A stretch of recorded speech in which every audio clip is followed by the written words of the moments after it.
friends, this is Lacey. This is our week 5 of our next level series. We talked about double handholds. I have Patrick here who's going to help with demonstration and adding in any additional clarifying statements for this class. Pretty much this was the F around and find out class or the BS class because we just like see what works, okay? We talked about, we have so many different things that we've learned so far. We've learned like underarm passes, we learned regular passes, we learned sugar tuck, sugar push, reverse whip, outside turn, inside turn, we learned so much stuff. But in the actuality of things, you only learn 4 things, literally 4 things. You learn to pass, which is just me passing the leader. We learn to push, leader's in the way. I didn't go anywhere past him, so that's a push. We have a whip, which is I passed him, but then I passed him again and stayed in the exact same spot that I just, or started and ended in the exact same spot. And then we have the chill, closed position. You can even chill here, like legit.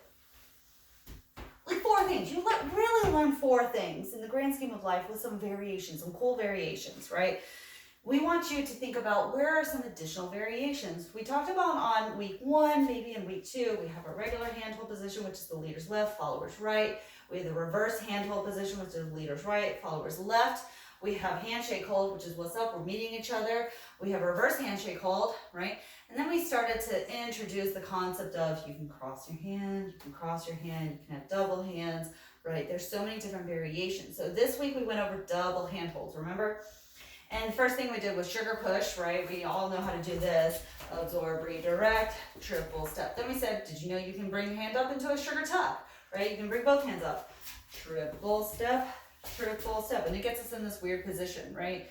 And then we talked about maybe potentially doing one arm up and one arm down. And we want to focus on whenever we're doing double hand holds, focusing on one hand in a sugar tuck. Stereotypically, it's this hand that's creating the action. So focusing on this is the action, this is cool factor, this is ancillary, this is like make it nifty looking.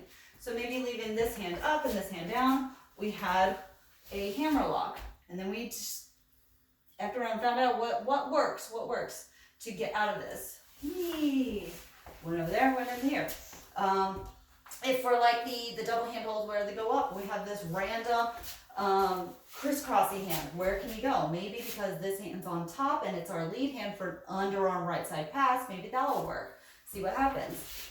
Hey look, we reset. There's so many different variations that you can play with, and I invite you to try out different things and make it feel as experimental as possible. It's okay to mess up, because the only thing that you can mess up is if you break someone's wrist or break someone's arm. If it doesn't feel good, you can let go. Lead or follow, and you will survive, right? Leaders, make sure when you're doing these types of things, you got a loose grip down here. You're not holding on, you got a loose grip so that it allows them to rotate their hands into your fingers. So make sure you're not gripping. Yeah. Okay. We always talk about the gamer controller thumbs. We don't press down on the toggles the entire time because this is very sensitive information. And this is a very sensitive joint for everybody involved. We don't want to have anything weird, right? Something that we talked about for technique wise is I forgot. So if Patrick has any other additional statements. Another thing is when you are in a cross hand hold, majority of the time your lead hand is going to be the one that's on top, because that's going to be the one that you are going to either be lifting up or the other one you're going to be letting go as they go through. Okay, so this is stereotypically you're going to be your lead hand. No matter what movement you're doing, it's going to be the one that comes up on top at the end of the pattern. Okay. Cool. The technique that I remembered is that we got to go back to our basics of West Coast swing. What was the main basic? We always got to end with that boing, right? Boing. This is a track style dance. It's a linear style dance, although there are opportunities for changing the slot and making it look a little bent and curvy and nifty. Those are utilizing different techniques such as rotation and use of space.